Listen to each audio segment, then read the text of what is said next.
Hello students, मैं हूं मोनिका और आज हम पढ़ेंगे एक्सपोनेंट इन पावर के कुछ कंसेप्ट्स और उसके कुछ एग्जांपल।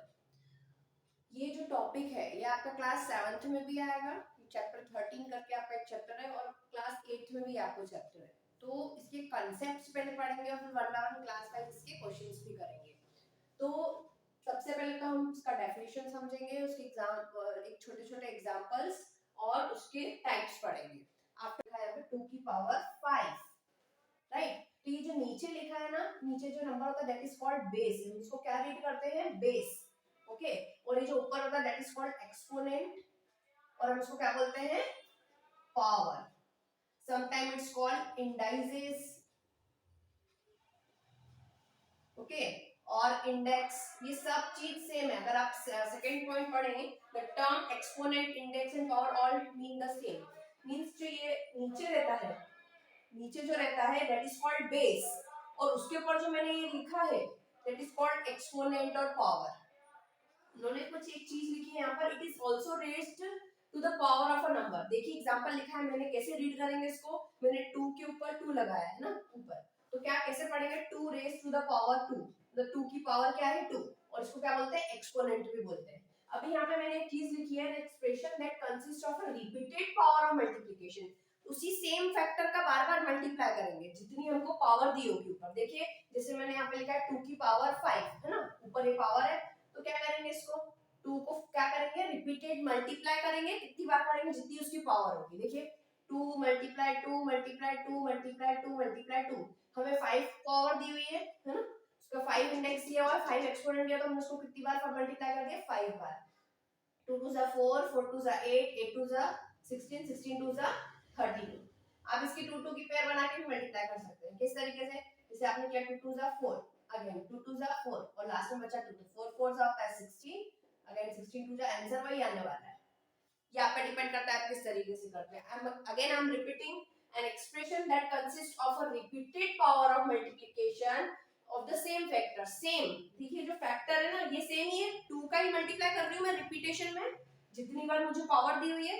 तो वो बोल रहे हैं an expression that consists of repeated power of multiplication of the same factor is called exponent।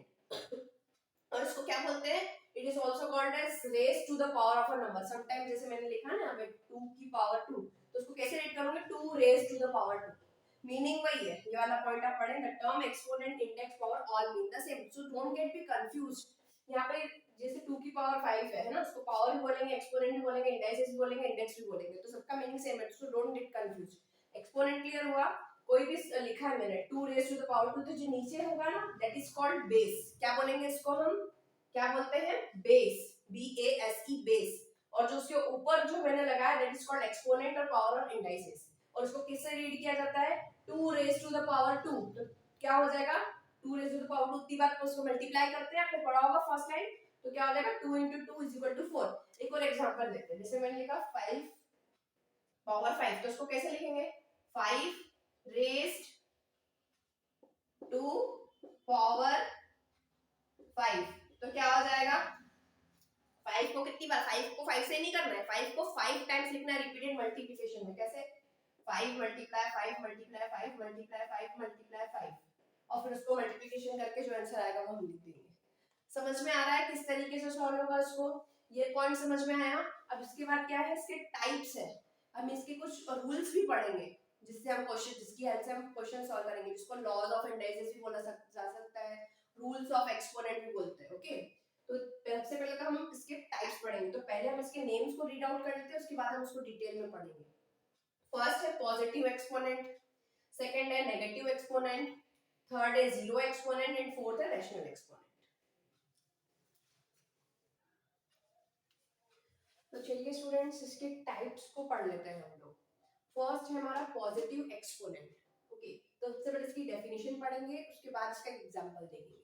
A number is simplified by multiplying its base with the number of times mentioned in its power। मैंने जैसे कि आपको starting में भी बताई थी, इसकी definition और कुछ टर्म्स पढ़ी थी, इसमें मैंने आपको बताया था कि कोई भी सपोज एक एग्जांपल दिया हुआ है, जैसे ये a की पावर 3, तो इसमें a क्या हो जाएगा? हमारा बेस, और ये जो ऊपर है दैट इज कॉल्ड पावर और एक्सपोनेंट, इंडेक्स है ना, ये सब हम इसको बोलते हैं। तो a to the power 3, a raised to the power 3, that means हम क्या करेंगे, a को the power of 3 times multiply करेंगे, यहाँ पे 3 पावर है तो क्या करेंगे a into a into a, इसकी जगह कोई नंबर ले लिया मैंने 4 की पावर 4, तो क्या करेंगे 4 मल्टीप्लाई 4 मल्टीप्लाई 4 मल्टीप्लाई 4। जाहिर सी बात है इसके पॉजिटिव मतलब इसके ऊपर कोई negative a to the power -3 नहीं, उसके आगे माइनस साइन नहीं लगा हुआ, तो पॉजिटिव है तो इसका आंसर भी पॉजिटिव ही आएगा। क्लियर हुआ? नेगेटिव एक्सपोनेंट उसको आप मल्टीप्लाई कर सकते हैं, 4 4 16, 64 64 64 4 जा क्या होता है, जल्दी से करके देख लीजिए, 64 4 जा 4 4 जा 16, 4 6 24 प्लस 1 क्या आ गया 256, तो क्या आ गया हमारा आंसर 256। क्लियर हुआ?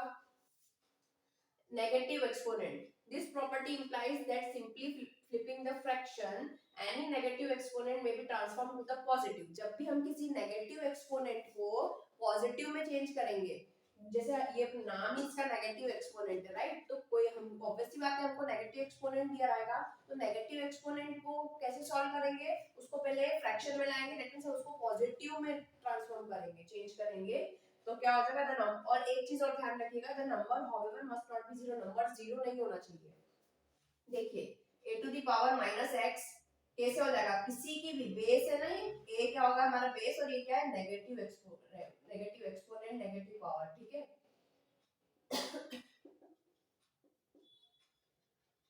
है ना। तो a to the power -x, अब क्या करेंगे उसमें हमको जो इसका बारे में लिखा हुआ नेगेटिव एक्सपोनेंट के बारे में, तो क्या करना पड़ेगा, हमें इसको फ्रैक्शन में लाना पड़ेगा। ओके, फ्रैक्शन में लाएंगे, क्यों लाएंगे हम, क्योंकि हमारे हमें इसको जो नेगेटिव एक्सपोनेंट है माइनस में जो उसकी पावर दी है उसको पॉजिटिव बनाना पड़ेगा। तो देखिए a to the power -x उसको मैं पॉजिटिव कैसे लेके आऊंगी, 1 ऊपर आ जाएगा न्यूमरेटर में, और क्या हो जाएगी जो पावर है ना, जो बेस के साथ ही पावर है नेगेटिव में, उसको हम डिनोमिनेटर में ले आएंगे, तो उसमें चेंज हो जाएगी, पॉजिटिव में चली जाएगी। जैसे कि एक एग्जांपल ले लेते हैं, 2 टू द पावर -3, ये नेगेटिव एक्सपोनेंट है, इसको पॉजिटिव बनाना है तो कैसे करेंगे, हम क्या कर देंगे 1 ऊपर न्यूमरेटर में आ जाएगा, और डिनोमिनेटर में क्या कर देंगे, इसकी जो पावर नेगेटिव है वो क्या बन जाएगी हमारे लिए पॉजिटिव। समझ में आया नेगेटिव एक्सपोनेंट। जीरो एक्सपोनेंट, इसका क्या मीनिंग हुआ, any exponent with the value of 0 is equal to 1, मतलब कोई भी हो, कोई भी बेस है जिसकी पावर 0 है, हम उसका आंसर क्या लिख देंगे 1। ये जैसे मैंने इधर आपको एक एग्जांपल के थ्रू लिया है formula, x to the power 0 equal to 1, तो सपोज ऐसा दिया है 2 टू द पावर, तो इसका आंसर क्या हो जाएगा 1। 100 टू द पावर 0 भी लिखा हुआ है तो उसका आंसर भी क्या हो जाएगा 1, किसी की भी पावर 0 हो तो उसका आंसर क्या आ जाएगा 1। क्लियर हुआ? Rational exponent, a rational exponent is an exponent that is written as a fraction। rational exponent को हम किसमें भी फ्रैक्शन में ही दिया रहेगा तो हम पहचान लेंगे कि रैशनल एक्सपोनेंट है, जैसे कि x to the power 2/3, y to the power 1/2। अब इसको चेंज कैसे करेंगे, है ना, ये ऐसा क्वेश्चन आ गया x to the power 2/3, y to the power 1/2, तो ये रैशनल एक्सपोनेंट है, तो इसके लिए मैंने इस तरीके से इसको लिखा है, suppose a to the power m/n है ना, मतलब कोई भी नंबर ही हो सकता है, तो उसको कैसे भी फार्मूला ब्रेक होता है, इसका रूट लग जाएगा, और ये जो हमारा बेस है ना ये रूट के अंदर, और इसके जो न्यूमरेटर आपको पता है ना फ्रैक्शन होता है कोई भी नंबर, जैसे मैंने 4.5 लिखा है, तो ये जो टॉप पार्ट होता है इसको न्यूमरेटर बोलते हैं, पता होगा ना आपको फ्रैक्शन, और जो बॉटम पार्ट होता है उसको क्या बोलते हैं, डिनोमिनेटर। तो देखिए ये मैंने बोला है rational exponent is an exponent that is written as a fraction, मतलब ये जो एक्सपोनेंट होगा ना रैशनल एक्सपोनेंट वो किस तरीके से फ्रैक्शन फॉर्म में लिखा जाएगा, और आपको रैशनल नंबर भी बता दो कि p/q के फॉर्म में होता है, मतलब एक फ्रैक्शन के फॉर्म में ही होता है। ओके, तो ये 2/3 x to the power 2/3, right, तो हम इसको कैसे स्प्लिट करेंगे, मान लो ये मैंने एक फार्मूला लिया a to the power n, तो ये क्या हो जाएगा, इस रूट में तो मेरा बेस आ जाएगा अंदर, जो ये बेस है ना आपको बताया था ना मैंने, कोई भी नंबर का ये जो नीचे होता है वो बेस होता है और ऊपर पावर होती है, तो ये पावर जो है फ्रैक्शन में है ना, तो ये जो बेस होगा वो तो रूट में आ जाएगा, और ये जो न्यूमरेटर और डिनोमिनेटर है इसको कैसे अरेंज करेंगे, जो न्यूमरेटर होगा ना वो हमारा बाहर जाएगा, ओके, और जो हमारा डिनोमिनेटर होगा वो रूट के आगे आ जाएगा, इधर आ जाएगा। देखिए इसको ध्यान से पढ़ेंगे, the number is simplified by having the denominator of the exponent outside the root. ये जो डिनोमिनेटर होगा, जो डिनोमिनेटर होगा नहीं आउटसाइड बाहर, रूट के बाहर आ जाएगा, ओके, डिनोमिनेटर क्या आ जाएगा, रूट के बाहर आ जाएगा, and keeping the base number as root with the power of its power as numerator. अब ये जो बाहर होगा ना, ये जो हमारा न्यूमरेटर होगा ना, ये क्या हो जाएगा बाहर, जो बेस होगा ना उसके बाहर क्या हो जाएगी, उसकी पावर बन जाएगी। Again I am explaining, the number is simplified by having the denominator of exponent outside the root.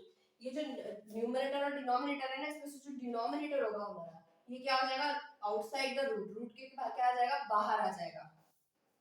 And keeping the base number as root with its power as numerator, और ये जो होगा ना हमारा जो न्यूमरेटर होगा वो क्या चला जाएगा, पावर में चला जाएगा। पावर पता है ना क्या होता है, हम कैसे पावर लिखते हैं, समझ में आया? तो इसको आपको क्लियर हो गया होगा, हम पढ़ेंगे आगे लॉज ऑफ इंडाइसेस।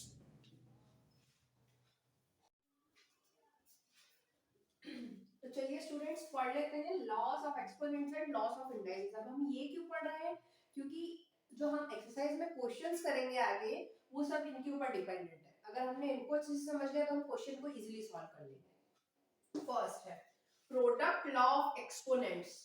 इसको क्या बोलते हैं, प्रोडक्ट लॉ ऑफ एक्सपोनेंट्स। आपको पता है प्रोडक्ट क्या होता है, the answer of multiplication is called product, right? तो देखिए, if bases are same and powers are different, then what we do, we simply add the powers. When bases are same and powers are different, in case of multiplication we simply add the powers.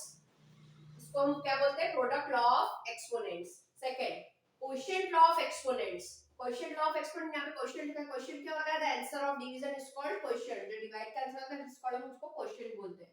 अब देखिए, अब यहाँ पे क्या था, first वाले में base same थे, पावर डिफरेंट थी और मल्टीप्लाई था बीच में। इधर क्या है, बेस सेम है, बेस तो सेम है इधर भी, यहाँ पे भी क्या है, बेस तो सेम है ना, पावर भी डिफरेंट है, लेकिन यहाँ पे मल्टीप्लाई की जगह क्या दिया हुआ है, डिवीजन का साइन। तो हम क्या करेंगे, जब क्या होगा, when bases are same and powers are different, in case of division what we do, we simply subtract the powers. Multiply के केस में पावर ऐड हो जाती है और डिवीजन के केस में पावर सबट्रैक्ट हो जाती है। See x to the power m minus n। अब दोनों का एक एक एग्जांपल देख लेते हैं। देखिए यहाँ पे लिखा है मैंने 2 की पावर 2 मल्टीप्लाई 2 की पावर 3। देखिए यहाँ पे बेस जो है वो क्या है, 2 है और बेस सेम है और पावर अलग अलग है, 2 और 3। दैट मींस m और n हम उनको मान लेते हैं। तो क्या करेंगे, मल्टीप्लाई के केस में जब बेस सेम होता है पावर डिफरेंट होती है तो हम क्या करते हैं, पावर्स को ऐड कर देते हैं। तो 2 तो एज इट इज लिखा आएगा बेस और पावर्स क्या हो जाएंगी, ऐड हो जाएंगी। तो क्या हो जाएगा 2 + 3। तो क्या आंसर आ जाएगा हमारा 2 की पावर 5। अब मान लीजिए कई बार क्वेश्चन में बोलता है कि simplify the exponent in the exponential form, right? जो क्वेश्चन है सिंपलीफाई, जो भी हमको दिया हुआ एक्सपोनेंशियल फॉर्म में आंसर लेकर आना है, तो आपका आंसर यही होगा 2 टू द पावर 5। लेकिन उन्होंने बोल दिया इसको सिंपलीफाई करो, कुछ नहीं बोला एक्सपोनेंट में लाना है आंसर, कुछ भी नहीं, फोर्स बोला है कि सिंपलीफाई करो। तो कैसे करोगे, ये तो 2 टू द पावर आ जाएगा 5। अब आपको पता है किसी भी बेस की पावर जो भी होती है उसको उतनी बार रिपीटेड मल्टीप्लिकेशन में लिखते हैं। 2 की पावर 5 है मतलब 2 को कितनी बार लिखेंगे, 5 बार लिखेंगे और फिर क्या कर देंगे उसका मल्टीप्लाई। सो 2 2 जा 4, अगेन 2 2 जा 4 एंड 2 एज इट इज। सो 4 4 जा 16 एंड 2 16 2 जा 32। क्लियर हुआ? अगर मुझे सिंपलीफाई करने को बोला रहेगा क्वेश्चन में तो मैं क्या करूंगी, इसको पूरा एंड तक ले आऊंगी। लेकिन अगर मुझे क्वेश्चन में बोला है कि इसको एक्सपोनेंशियल फॉर्म में लेकर आना है तो एक्सपोनेंशियल फॉर्म में मैं इसको यहीं पर स्टॉप कर दूं। क्लियर हुआ? मल्टीप्लिकेशन का एग्जांपल क्लियर हुआ, नॉट डिवीजन। किसी भी बेस की पावर जो है वो डिफरेंट है, बेस सेम है और पावर डिफरेंट है और बीच में डिवीजन साइन है, तो हम क्या कर देंगे, पावर का सबट्रैक्शन। इसका भी एक एग्जांपल ले लेते हैं। हमने ले लिया 2 to the power 2 divided by 2 to the power 1। Okay, तो इसको कैसे करेंगे, इसमें क्या बोला मैंने, पावर क्या हो जाती है, सबट्रैक्ट हो जाती है। तो बेस हमने लिख दिया एक बार और पावर क्या देगी 2 - 1। तो क्या आ जाएगी, ये 2 में से माइनस जाएगा 1 तो क्या 2 की पावर 1। किसी भी नंबर की पावर 1 है तो क्या हो जाता है, वो एक ही बार आएगा वो। अब एक्सपोनेंशियल फॉर्म में बोला तो हम यहीं पे स्टॉप कर देंगे, अगर हमको बोला सिंपलीफाई करो पूरा तो हम लिख देंगे यहां पर, इसको पावर को सॉल्व कर लेंगे। अब नेक्स्ट है पावर लॉ ऑफ एक्सपोनेंट्स। जब किसी बेस पे पावर के ऊपर पावर होती है, एक पावर तो होगी और उसके ऊपर भी एक और पावर होगी, तो उस केस में क्या करेंगे, बेस को एक बार लिख देंगे और पावर का क्या कर देंगे, मल्टीप्लिकेशन कर देंगे। इसका भी एक एग्जांपल देख लीजिए। 2 है, उसकी पावर 2 और उसकी होल पावर 3। एक पावर तो है, उसका होल पावर एक और पावर है, तो क्या करेंगे, उस पावर का मल्टीप्लाई कर देंगे। बेस को एक बार लिख दिया और दोनों पावर को क्या कर दिया, मल्टीप्लाई। तो क्या हो जाएगा, 2 तो एज इट इज, बेस तो एज इट इज रहेगा, पावर का मल्टीप्लाई कर दिया, जो दोनों पावर थी पावर के ऊपर पावर, तो क्या आ जाएगा 2 3 जा 6। अब इस केस में भी बोला है कि उसको एक्सपोनेंशियल फॉर्म में लाना है, तो यहाँ पर लेकिन हमको बोला है कि उसको क्या करना है, पूरा सॉल्व करना है, सिंप्लीफाई करना है। तो अगेन क्या करेंगे, 2 की पावर 6 कर देंगे, मतलब 2 into 2 into 2 into 2 into 2 into 2, 1 2 3 4 5, one more time 6। अब क्या करेंगे, सिंपली जैसे 6 2 की पावर 5 हमने कितनी निकाली थी, 32 है ना, वो तो मैंने ऊपर निकाले तो मैं डायरेक्टली लिखूं, लेकिन आप पूरा सॉल्व करना। और क्या बचेगा 2, 32 2 जा क्या हो जाएगा, 2 2 जा 4 और 2 3 जा 6, तो क्या आ जाएगा आंसर 64। क्लियर हुआ। पावर के ऊपर पावर होगी तो क्या करेंगे, हम सिंपली दोनों पावर का मल्टीप्लाई कर देंगे और बेस को नीचे एज इट इज लिख देंगे। अब नेक्स्ट जो है a to the power m divided by b to the power n। अभी तक के जो हमने देखे दो स्टार्टिंग के जिसमें बेस सेम था और पावर डिफरेंट थी, पर मल्टीप्लाई का केस था और डिवाइड का केस था ना। मल्टीप्लाई के केस में हमने पावर को प्लस कर दिया था और डिवाइड के केस में हमने पावर को सब्ट्रैक्ट कर दिया था। फिर हमने देखा पावर के ऊपर पावर, तो हमने बेस को लिख के पावर को मल्टीप्लाई कर दिया था। अब ये थोड़ा केस डिफरेंट है, आप देखिए क्या दिया हुआ है इसमें, बेस जो है वो हमारा डिफरेंट है, एक a है दूसरा b है, लेकिन पावर सेम टू सेम है।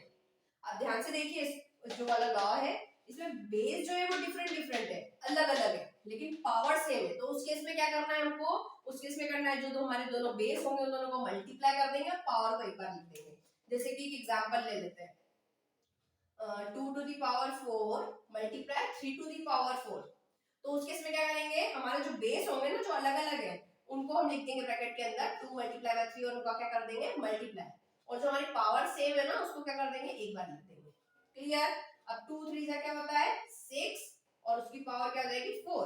अब इसमें भी हमको एक्सपोनेंशियल फॉर्म में बोला है तो हम यहीं तक करेंगे, लेकिन वो बोला पूरा सिंपलीफाई करो तो हम क्या करेंगे 6 मल्टीप्लाई 6 मल्टीप्लाई 6 मल्टीप्लाई 6, तो क्या आ जाएगा, इसको भी मल्टीप्लाई कर देंगे, 6 6 जा 36, अगेन 6 6 जा 36, फिर अगेन आप 36 into 36 करेंगे तो मल्टीप्लाई करके आपका आंसर आ जाएगा।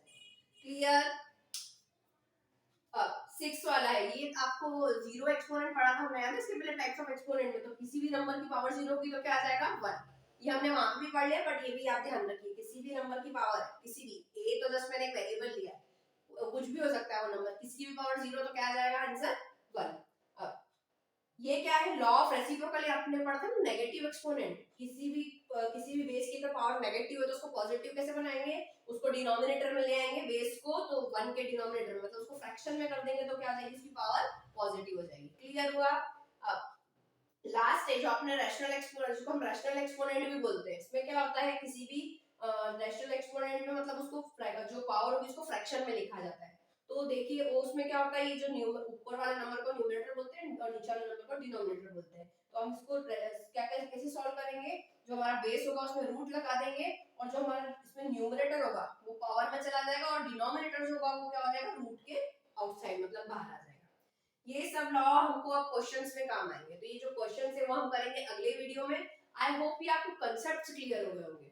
सो आपको अगर समझ में आया वीडियो तो अपने ज्यादा से ज्यादा फ्रेंड्स से शेयर कीजिए, आपकी क्लास के एग्जाम्स भी आने वाली होंगी, तो किसी को जो भी डाउट होगा वो क्लियर हो जाएगा, एटलीस्ट कांसेप्ट्स का। इसके क्वेश्चंस भी हम करेंगे बुक में से, पर वो अगले वीडियो में करेंगे। सो प्लीज ज्यादा से ज्यादा लाइक कीजिए, सब्सक्राइब कीजिए, शेयर कीजिए। Thank you so much.